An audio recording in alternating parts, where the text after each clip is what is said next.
Grilling is not as scary as it seems. Here are my 11 tips to get to know your grill. We probably haven't used it since early fall, so we've got to give it a good cleaning. Now, if your grill is really bad, break out the oven cleaner and start there, but I'm going to show you a couple hacks just to get those grates nice and clean. If you're like me, you haven't really invested in a new grill brush yet, or yours is just really grimy, so the foil is going to work great to get off those crusty bits. But you've got to get the hibby-jibbies out because it's going to sound like nails on a chalkboard. I actually didn't expect that to work so well. I'm never buying a grill brush again. Works perfectly. Another tip to even prevent your grill from looking like that is to clean it while it's still hot, and the best way to do that is with an onion. All you do is cut your onion in half and rub it along your hot grates, and all that gunk comes right off. I mean, look at that. Not only does this work really well, but it also smells delicious. Now, once you've worked to get those grates nice and clean, let's keep it that way. The best trick from keeping your food from sticking to the grill is to oil those grates, and I love to do that by either a good wad of paper towels or just an old rag. Douse it with a neutral flavored oil and then just rub it along the grates with some tongs. There's nothing worse than bringing my food out to the grill and realizing that we have no propane left, so here's a really easy way to check that level. Get some water hot. We're going to pour it over the tank. The water will heat up the part of the tank that doesn't have any propane in it. Once the water hits where the propane level is, the temperature on the outside will start to cool off a little bit. All right, so the top is nice and hot because obviously it's empty up here, and then we'll just feel down until it starts to get cool. Right there. It does work. There's definitely a temperature difference from here to here, so our propane level is about halfway. Finally time to light it up. If you're using a gas grill, which I happen to love, it's just a flick of the switch, but a lot of us want to use that charcoal to get that good charcoal flavor, so I'm going to show you a couple tricks there. When it comes to using charcoal, I really don't like the taste of lighter fluid, so I really love using a charcoal chimney starter. Not only are these things super easy to use, they're very affordable, so this is worth a small investment. All you want to do is fill your charcoal up in the top part, and then you want to get it started by putting a little paper down at the bottom.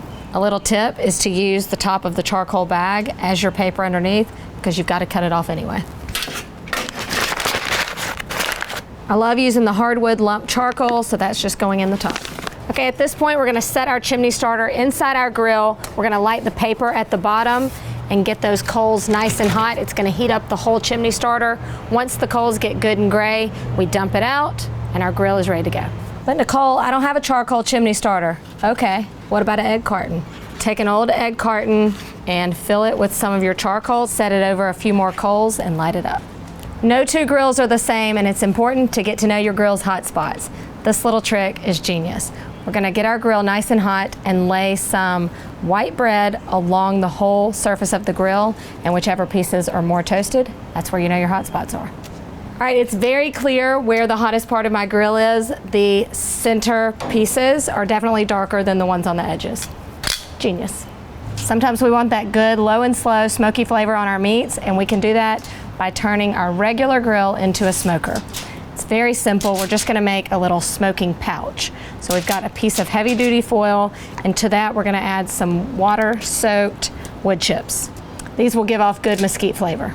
And then just wrap it up, and we're just gonna puncture a few holes throughout the packet, and then that's gonna let that good mesquite smoke seep out. Just place it on the lit side of our grill.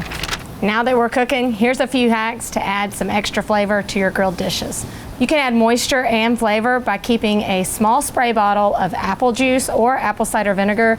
Give it a little spritz. It's going to keep your meat nice and moist, and it's going to impart just a subtle sweetness. It's going to be amazing. It goes great with pork and chicken.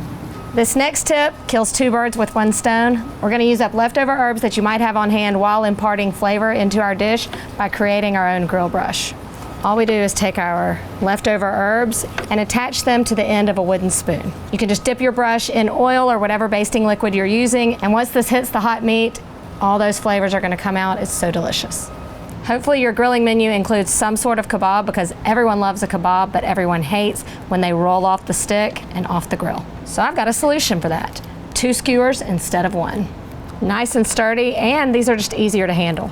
There you have it. Everything you need to know to grill. It's not that hard. You can grill, so head outside and fire it up. Thanks for watching. Be sure you're subscribed to this channel and let me know what you want to see me do next. Fire it up. What is my intro? I don't even know.